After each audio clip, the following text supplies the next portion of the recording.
किसी ने बड़े कमाल की बात कही है कि स्वाद जिंदगी के लो जनाब, स्वाद स्वाद जिंदगी के लो जनाब, लेकिन किसी के भरोसे नहीं। बिल्कुल सही कहा है दोस्तों।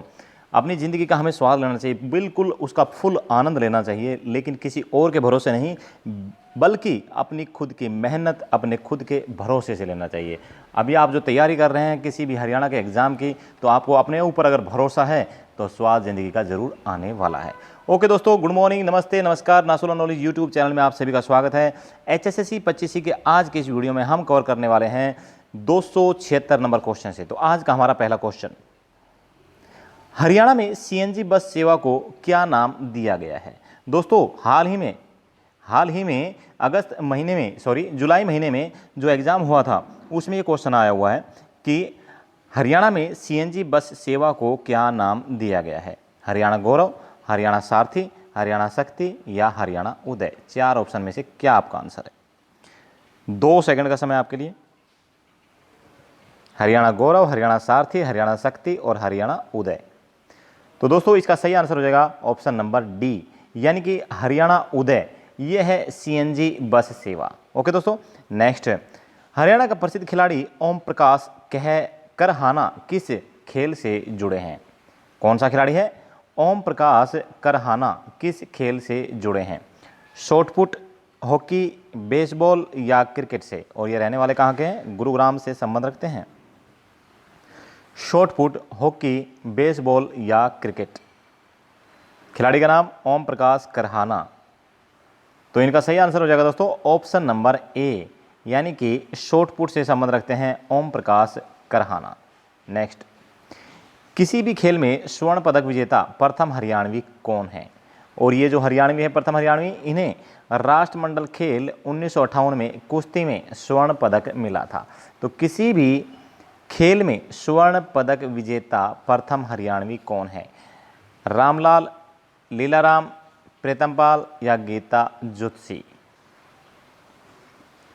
2 सेकंड आपके लिए। तो करेक्ट आंसर क्या होगा दोस्तों?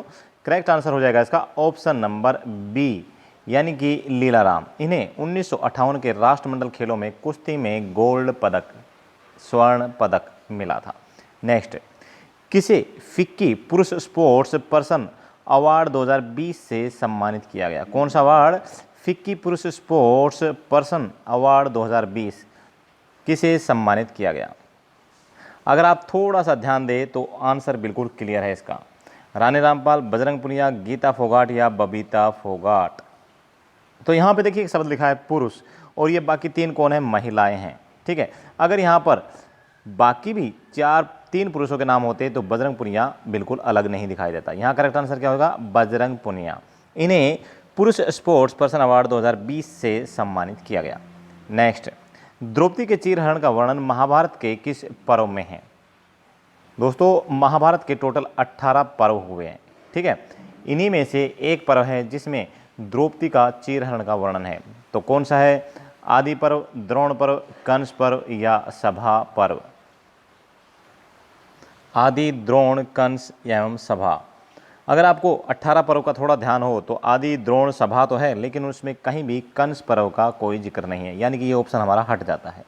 अब बताइए क्या होगा ऑप्शन आपका? Option number D, very good. सभा पर्व में द्रौपदी के चीरहरण का वर्णन मिलता है। नेक्स्ट, हरियाणा में गन्ना अनुसंधान केंद्र कहाँ पर है, जिसकी स्थापना कब हुई थी? 1932 में। गन्ना अनुसंधान केंद्र कहाँ पर है? उचानी कला फरीदाबाद, उचानी कला झज्जर, उचानी कला करनाल या उचानी कला सोनीपत। देखिए जहाँ तक मेरी उम्मीद है आपने उचाना कला तो 100% सुन रखा है, जहाँ से विधायक कौन है? डिप्टी CM दुष्यंत चौटाला जी। जींद में है उचाना कला, लेकिन ये क्या है? उचानी कला। और ये वही गांव है जहाँ पर हरियाणा की सबसे अंतिम बार बिजली पहुँची, यानी कि हरियाणा का अंतिम गाँव जिसमें बिजली पहुंची 29 नवंबर 1970 को। वो कौन सा है? उचानी कला ही है, लेकिन किस जिले में है ये आपको बताना होगा। तो वो है दोस्तों करेक्ट आंसर करनाल। गन्ना अनुसंधान केंद्र कहाँ पर है? करनाल में है। नेक्स्ट, हरियाणा के कितने जिले दिल्ली के साथ लगते हैं। तो भाई हरियाणा के कितने जिले दिल्ली के साथ लगते हैं? लगभग कई एग्जाम में पूछा गया है क्वेश्चन। कौन सा? दिल्ली के पूर्व में क्या है, पश्चिम में क्या है, उत्तर में क्या है, दक्षिण में क्या है? हरियाणा का जिला। लेकिन दिल्ली के पूर्व में हरियाणा का कोई भी जिला नहीं है। उत्तर से स्टार्ट होता है और नीचे दक्षिण तक है। तो हरियाणा के कितने ज़िले दिल्ली से लगते हैं? अगर मैप याद हो तो उत्तर में कौन सा है? सोनीपत है। उसके बाद पश्चिम में कौन सा है? झज्जर है। और दक्षिण में कौन सा है? गुरुग्राम और फरीदाबाद। यानी कि 4 ज़िले लगते हैं दिल्ली के साथ। पूर्व में हरियाणा का कोई भी ज़िला नहीं है दिल्ली के, यूपी आता है। नेक्स्ट। और दोस्तों ये सब कुछ हम पढ़ा रहे हैं कहाँ से? आपके अपनी पुस्तक हरियाणा मुस्कान, जो कि अमेजन पर भी अवेलेबल है। इसके अलावा गुरुग्राम, रेवाड़ी, झज्जर और फरीदाबाद में भी ये अवेलेबल है। ओके, तो हरियाणा मुस्कान अमेजन पर सर्च करते हैं तो HARYANAMUSKAAN आप टाइप करेंगे, बुक आपके सामने आ जाएगी। या स्पीड पोस्ट से भी आप मंगा सकते हैं 8198050706 के ऊपर कॉल करके, या व्हाट्सएप नंबर 8727090308 के ऊपर कॉन्टैक्ट करके।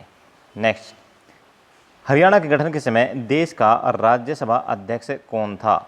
तो भाई अपने इंडिया में राज्यसभा अध्यक्ष कौन था जब 1 नवंबर 1966 को हरियाणा का गठन हुआ था? 1966 दोस्तों, ठीक है। तो जवाहरलाल नेहरू, जाकिर हुसैन, फारूक अब्दुल्ला या इंदिरा गांधी, इनमें से कोई एक था राज्यसभा अध्यक्ष। कौन था? देखिए, इंदिरा गांधी कभी भी राज्यसभा अध्यक्ष नहीं रही, फारूक अब्दुल्ला नहीं रहा, जवाहरलाल नेहरू नहीं रहा, ठीक है। बचा जाकिर हुसैन, ये था। और आप सभी को पता होना चाहिए जवाहरलाल नेहरू, फारूक अब्दुल्ला और इंदिरा गांधी ये उपराष्ट्रपति पद पर कभी नहीं बने। तो जो व्यक्ति कभी उपराष्ट्रपति ही नहीं बना वो राज्यसभा अध्यक्ष कैसे बन सकता है? ठीक है, राज्यसभा अध्यक्ष बनने के लिए आप सभी को पता है उपराष्ट्रपति होना जरूरी है। ओके, तो करेक्ट आंसर क्या हो जाएगा? जाकिर हुसैन। और उपराष्ट्रपति जो होता है वही राज्यसभा के अध्यक्ष की ड्यूटी करता है और उसी के नाम से उसको पेमेंट भी मिलता है, सैलरी मिलता है। उसे उपराष्ट्रपति के नाम से कोई भी तनख्वाह नहीं मिलती। नेक्स्ट, हरियाणा में पुरातात्विक विभाग का राज्य स्तरीय संग्रहालय कहाँ पर है? राज्य स्तरीय संग्रहालय पूछा है दोस्तों। गुरुग्राम, फरीदाबाद, हिसार या सोनीपत? गुरुग्राम, फरीदाबाद, हिसार या सोनीपत। यह है राज्य स्तरीय। अगर ये आ जाता राष्ट्रीय स्तरीय तो आंसर हमारा हो जाता पंचकुला। राष्ट्रीय स्तरीय कहाँ पर है? पंचकुला में है, नेशनल लेवल का। लेकिन राज्य स्तरीय वो कहाँ पर है? वो है आपके राखीगढ़ी। और राखीगढ़ी कहाँ पर है? हिसार में। ठीक है दोस्तों, करेक्ट आंसर क्या है? Option number C. नेक्स्ट, किसने नालंदा विश्वविद्यालय को 100 गांवों की आय, यानी कि जो पैसा है मिलता है, वो किसने नालंदा विश्वविद्यालय को 100 गांवों की आय दान स्वरूप दी थी? कौन व्यक्ति था जिसने 100 गांवों की जो आय है वो नालंदा विश्वविद्यालय को दान के रूप में दे दी थी? अशोक, हर्षवर्धन, समुद्रगुप्त या चंद्रगुप्त? अशोक, हर्षवर्धन, समुद्रगुप्त या चंद्रगुप्त?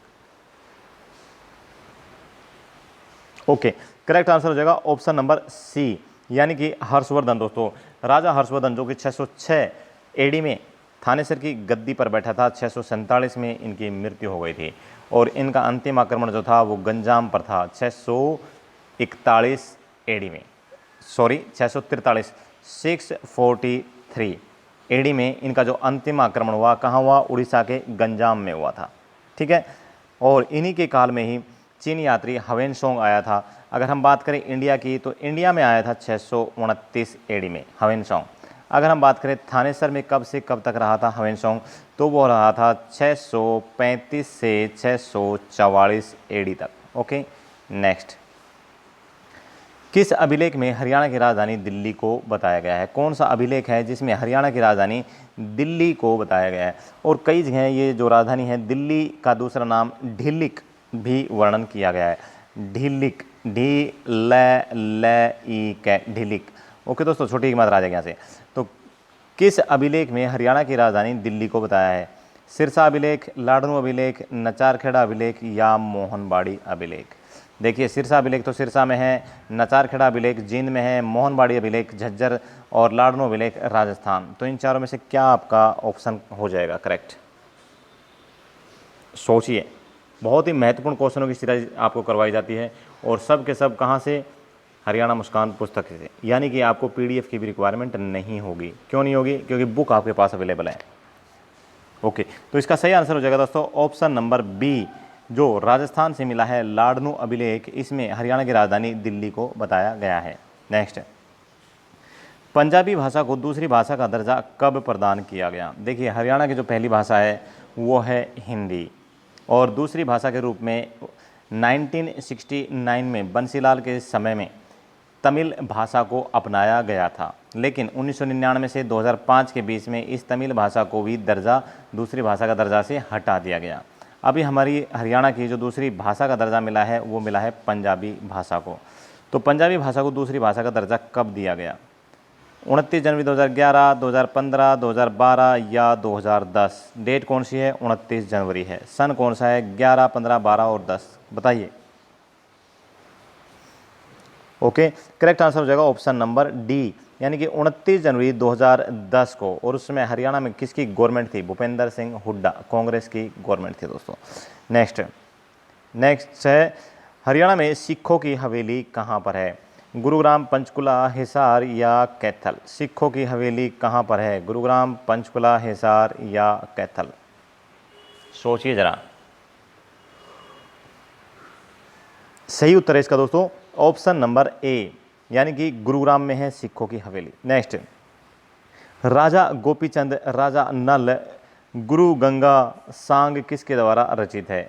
दोस्तों ये ऑप्शन है मेहर सिंह, वैद, लेखराम, लक्ष्मीचंद या बंसीलाल। और दोस्तों ये जो रचनाएं हैं रचित है जिसके भी द्वारा, उनका जन्म कब हुआ था? 1802 में हुआ था। तो अगर 1802 में हुआ था तो यहाँ से हम ऑप्शन हटा सकते हैं। देखिए, मेहर सिंह जी, ये फौजी मेहर सिंह, ये कब हुए हैं? आज़ादी के समय, यानी कि 1947। ठीक है दोस्तों, तो यानी कि कहने का मतलब है मेहर सिंह जी तो हो नहीं सकते 1802 में।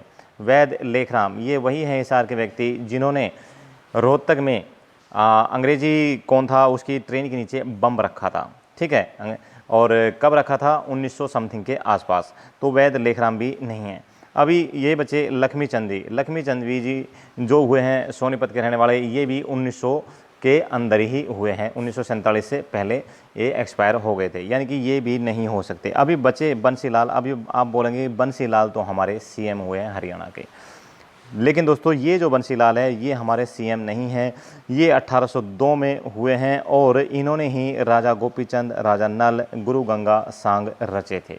ओके दोस्तों, 1802 में इनका जन्म कब हुआ था? 1802 में हुआ था। नेक्स्ट, 68 तीर्थों का संगम स्थल किसे कहा जाता है? होटगांव जींद, लाखन माजरा जींद, क्योडक जींद या सिरसी जींद? 4 ऑप्शन आपके सामने। 68 तीर्थों का संगम, देखिए होटगांव जींद में ही है, लाखन माजरा जींद तो हमने लिख दिया, लेकिन एक्चुअल में लाखन माजरा रोहतक में है। क्योडक ये जींद में नहीं है, ये कैथल में है। सिरसी, ये भी ऑप्शन नंबर डी जो सिरसी है ये भी जींद में ना होकर करनाल में है। तो अगर आपको थोड़ा सा जगह को पता होता है तो ऑप्शन आप ठीक कर सकते हो। तो यहाँ हमारा करेक्ट आंसर हो जाएगा ऑप्शन नंबर ए, यानी कि होटगांव जींद, इसे 68 तीर्थों का संगम कहा गया है। नेक्स्ट, यहाँ से हमारी शुरू हो जाती है 5 ग्राम सचिव से संबंधित धाराएं। हर वीडियो में हम 5-5 कवर कर रहे हैं दोस्तों। ओके, तो आज का धाराओं से संबंधित पहला क्वेश्चन है, अधिनियम 1994, यानी कि पंचायती राज अधिनियम 1994 के भाग 3 में किसके बारे में बताया गया है? देखो ऑलरेडी हम आपको बता चुके हैं, ये जो एक्ट है कौन सा? 1994 का एक्ट नंबर 11, इसमें 5 भाग है। 5 भागों के अंदर 22 अध्याय यानी कि चैप्टर है। 22 अध्याय में 280 धाराएं हैं, याद रखना, फिर रिवाइज करा दिया है। ओके, तो भाग कितने? 5। अध्याय कितने हैं इन 5 भागों में? 22। और इन 5 भागों के 22 अध्यायों में धाराएं कितनी हैं? 280 है। तो पूछा क्या है इसने? ये पूछा है कि भाई अधिनियम 1994 के भाग 3 में किसके बारे में बताया गया है? तो जो भाग 3 है दोस्तों वो पंचायती राज के बारे, पंचायती समिति के बारे में बताया गया है, पंचायत समिति। ओके, नेक्स्ट है, अधिनियम 1994 के भाग 3 में कितने अध्याय है? देखिए, जैसे भाग 1 में 2 अध्याय थे, 1 और 2, भाग 2 में 4 अध्याय थे, 3, 4, 5 और 6। ऐसे ही भाग 3 में 6 अध्याय हैं। कहाँ से शुरू होते हैं? अध्याय नंबर 7, अध्याय 8, अध्याय 9, अध्याय 10, अध्याय 11 और अध्याय 12। ठीक है, तो टोटल अध्याय कितने हुए? 7 से लेकर 12 तक 6 अध्याय हो गए। नेक्स्ट, और इनमें धाराएं भी हैं, इन 6 अध्याय में सभी में धाराएं भी हैं। तो भाई अगला क्वेश्चन है, अधिनियम 1994 के भाग 3 के अध्याय 7 से 12 में कितनी धाराएं हैं? टोटल धारा तो 62 है, लेकिन कहाँ से शुरू होती है? धारा 55, सेक्शन 55 से सेक्शन 116 ये बताता है पंचायत समिति के बारे में। सेक्शन 55 से सेक्शन 116 ये किसके बारे में बताता है? पंचायत समिति के बारे में जानकारी देता है। नेक्स्ट, अधिनियम 1994 के भाग 3 के सभी अध्यायों का वर्णन करें। देखो अभी जो मैंने बताया इसके अंदर 6 अध्याय हैं, 7 नंबर अध्याय से लेकर 12 नंबर अध्याय तक। तो ये बोल रहा है कि सभी अध्यायों का वर्णन करो कि किस अध्याय में क्या है। तो भाग 7 में दोस्तों पंचायत समिति है। क्या है? पंचायत समिति। और धारा 55 से 65 में इसके बारे में बताया गया है। अध्याय 8 में, भाग 3 के अध्याय 8 में पंचायत समितियों के व्यवसाय का संचालन के बारे में बताया गया है और धारा 66 से धारा 72 इसे कवर करती है। नेक्स्ट, अध्याय 9, भाग 3 का अध्याय 9, पंचायत के कार्यकारी अधिकारी और कर्मचारी या कहें सेवक। भाई पंचायत का जो कार्यकारी अधिकारी चुना जाता है, इसके साथ साथ जो अन्य कर्मचारी या कहें सेवक, इनके बारे में भाग 9 में बताया गया है।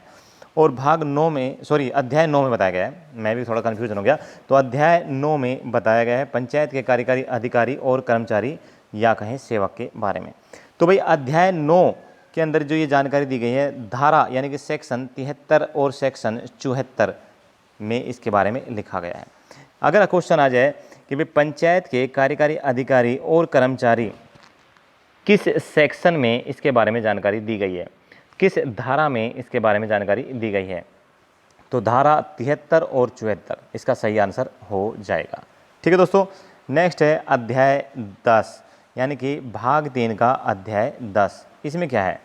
देखिए, इसमें पंचायत समिति के कर्तव्य और शक्तियाँ। भाई पंचायत समिति के कर्तव्य और शक्तियों का वर्णन अध्याय 10 में है। किस में है? अध्याय 10। और इसमें धारा यानी कि सेक्शन 75 से 87 के बीच में वर्णन किया गया है। देखिए, प्रशासन को सुचारू रूप से चलाने के लिए 3 भागों में इसको बांटा गया है। सबसे नीचे होता है ग्राम सभा, ठीक है, या कहें ग्राम सभा या कहें ग्राम पंचायत। उसके ऊपर लेवल पे होता है पंचायत समिति या कहें ब्लॉक समिति, और उसके ऊपर होता है जिला परिषद या जिला पार्षद। ओके दोस्तों, तो इसके बारे में बताया गया है। अभी हम कवर कर रहे हैं पंचायत समिति के कर्तव्य और शक्तियाँ, जो कि अध्याय 10 में दिया गया है। और ये अध्याय 10 किस भाग में आता है? भाग 3 में आता है। नेक्स्ट है अध्याय 11। इसमें दोस्तों फाइनेंशियल एंड टैक्सेशन यानी कि वित्त और कराधान से संबंधित जानकारी है। ठीक है, और पंचायत समितियों के लिए वित्त और जो कराधान होता है वो धारा 88 से 105 के बीच में कवर किया गया है। किसे? धारा सेक्शन 88 से सेक्शन 105 के बीच में बताया गया है अध्याय 11 में। ठीक है, नेक्स्ट अध्याय 12, पंचायत समिति का निरीक्षण या कहें पर्यवेक्षण, या बोले अंग्रेजी में सुपरविजन। सुपरविजन किसका? पंचायत समिति का। पर्यवेक्षण या कहे निरीक्षण धारा नंबर 106 से 116 में इसका वर्णन है। ओके दोस्तों, नेक्स्ट अधिनियम 1994 के भाग 4 में किसके बारे में बताया गया है? देखिए, भाग 3 हमारा खत्म हो चुका है, अब भाग 4 आता है। ठीक है, तो भाग टोटल कितने? 5 है। अभी भाग 4 में किसके बारे में बताया गया है? जिला परिषद के बारे में। किसके? जिला परिषद के बारे में। और भाग 3 में क्या किसके बारे में बताया गया था? पंचायत समिति यानी कि ब्लॉक समिति के बारे में। भाग 2 में किसके बारे में बताया गया था? ग्राम पंचायत यानी कि ग्राम सभा के बारे में। ओके दोस्तों, नेक्स्ट अभी करंट अफेयर का पहला क्वेश्चन है, देश का पहला, किसका? देश का पहला परागण रहित बेबीकॉर्न बीज कहाँ तैयार किया जा रहा है? तो भाई इसके ऑप्शन नीचे दिए हुए हैं, करनाल, कैथल, भिवानी और पानीपत।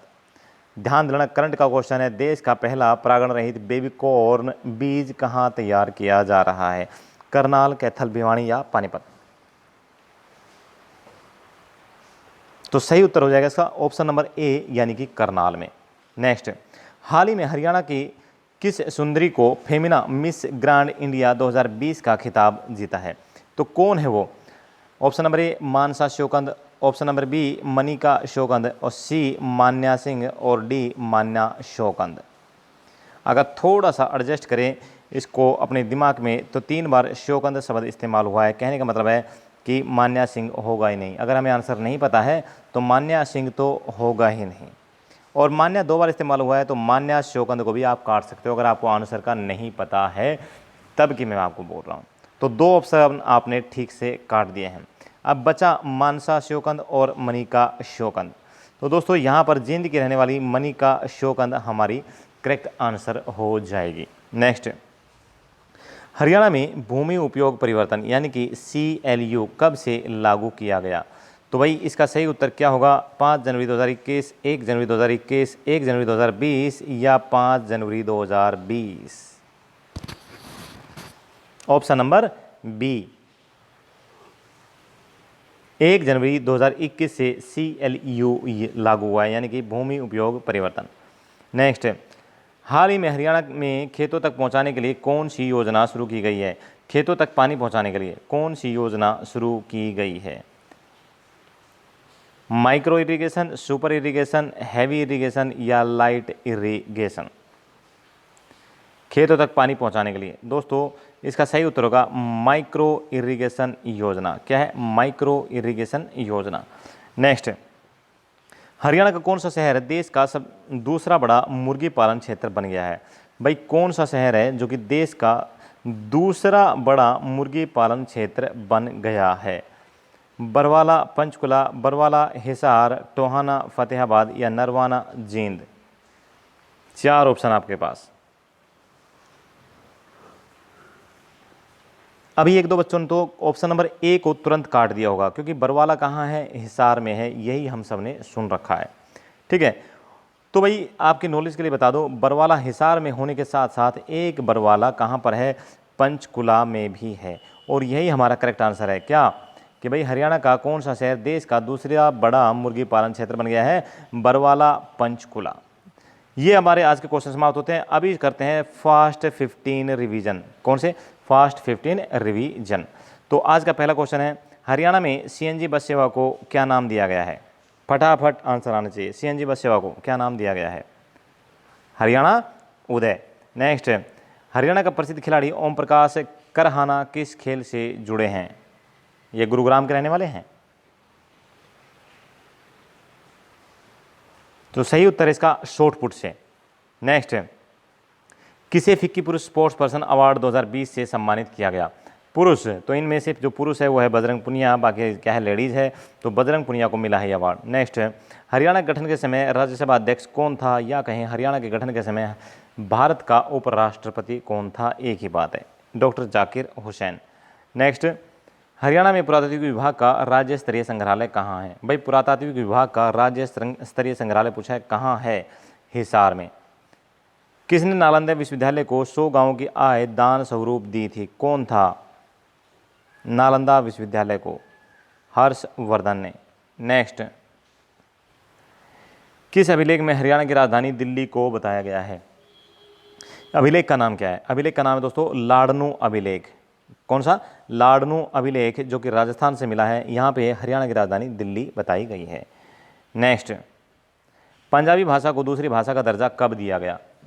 तो मैंने ऑलरेडी आपको बताया है कि इससे पहले एक दूसरी भाषा को दर्जा मिला था तमिल भाषा को 1969 में बंसीलाल के समय में, लेकिन 1999 से 2005 के बीच में इसे दूसरी भाषा के दर्जे से निकाल दिया गया। अभी भूपेंद्र सिंह हुड्डा की सरकार में, ठीक है, इस कौन सी भाषा को, पंजाबी भाषा को दूसरी भाषा का दर्जा मिल गया है, तमिल भाषा को छोड़ दिया है। तो इसका सही आंसर हो जाएगा 29 जनवरी 2010। ठीक है, नेक्स्ट, 68 तीर्थों का संगम किसे कहा जाता है? 68 तीर्थों का संगम कहा जाता है होट गांव जींद को। नेक्स्ट, अधिनियम 1994 के भाग 3 में किसके बारे में बताया गया है? रिवाइज हो जाएगा फटाफट, तो एक बार देख लीजिए। भाग 3 में पंचायत समिति के बारे में बताया गया है। भाग 2 में ग्राम सभा या ग्राम पंचायत के बारे में बताया गया है। भाग 4 में जिला परिषद के बारे में बताया गया है। ओके, नेक्स्ट, अधिनियम 1994 के भाग 3 में कितने अध्याय हैं? देखिए भाग 3 के अध्याय पूछे हैं, इसमें 6 अध्याय हैं। कितने अध्याय हैं? 6 अध्याय हैं। और टोटल भाग कितने हैं? 5 भाग के टोटल 22 अध्याय हैं और इन 22 अध्यायों में धारा कितनी है? 280। नेक्स्ट क्वेश्चन नंबर 12, अधिनियम 1994 के भाग 3 के अध्याय 7 से 12 में कितनी धाराएं हैं? टोटल इसमें 62 धाराएं हैं जो कि शुरू होती है 55 से और ख़त्म होती है 116 नंबर धारा पर। नेक्स्ट, अधिनियम 1994 के भाग 3 के सभी अध्यायों में किसका वर्णन है? देखिए सभी अध्यायों का वर्णन पूछा है तो अध्याय जो 7 से शुरू होता है 12 तक, अध्याय 7 में पंचायत समिति के बारे में बताया गया है, यानी कि 55 से 65 धारा। अध्याय 8 में पंचायत समितियों के व्यवसाय का संचालन, इसके बारे में जानकारी दी गई है। अध्याय 9 में पंचायत के कार्यकारी अधिकारी और कर्मचारी के बारे में जानकारी दी है, धारा 70 से धारा 74। नेक्स्ट, पंचायत समिति के कर्तव्य और शक्तियाँ ये बताएं अध्याय 10 में। किसमें? अध्याय 10 में। और अध्याय 11 में पंचायत समितियों के लिए वित्त और कराधान, धारा नंबर 88 से 105 में इसकी जानकारी दी है। नेक्स्ट, अध्याय 12 में सुपरविजन या कहें पंचायत समिति के द्वारा पंचायत समिति का निरीक्षण और एक पर्यवेक्षण, ये किसमें है? धारा 106 से धारा 116 के बीच में। ठीक है, तो भाई टोटल अध्याय जो बने कहाँ से कहाँ तक? 7 से लेकर 12 तक बन गए हैं भाग 3 में। नेक्स्ट, अधिनियम 1994 के भाग 4 में किसके बारे में बताया गया? तो जिला परिषद के बारे में बताया गया भाग 4 में। और भाग 3 में पंचायत समिति, भाग 2 में ग्राम सभा या कहें ग्राम पंचायत के बारे में। नेक्स्ट, हाल ही में हरियाणा की किस सुंदरी को फेमिना मिस ग्रांड इंडिया 2020 का खिताब जीता? तो भाई ये कौन है? मनिका शोकंद है। दोस्तों ये व्हाट्सएप नंबर है और ये है रेवाड़ी, गुरुग्राम, झज्जर, रोहतक में जहाँ पे हमारी पुस्तक अवेलेबल है। अगर आपको नहीं मिल पाती है तो व्हाट्सएप नंबर के ऊपर कॉन्टैक्ट करके इस पुस्तक को मंगा सकते हो। ये है आपकी अपनी पुस्तक। ओके, और दोस्तों ये है मैं जो कोचिंग सेंटर में पढ़ाता हूँ, दिल्ली कॉलेज ऑफ कंपटीशन, जो कि फर्रुखनगर में है। ठीक है, और ये है फ्रेंड्स एकेडमी हेली मंडी। ओके ओके दोस्तों, थैंक यू। जय हिंद, जय भारत, वंदे मातरम। आपका दिन शुभ रहे, आप स्वस्थ रहें, आप खुश रहें, जल्द से जल्द आपका सिलेक्शन हो जाए।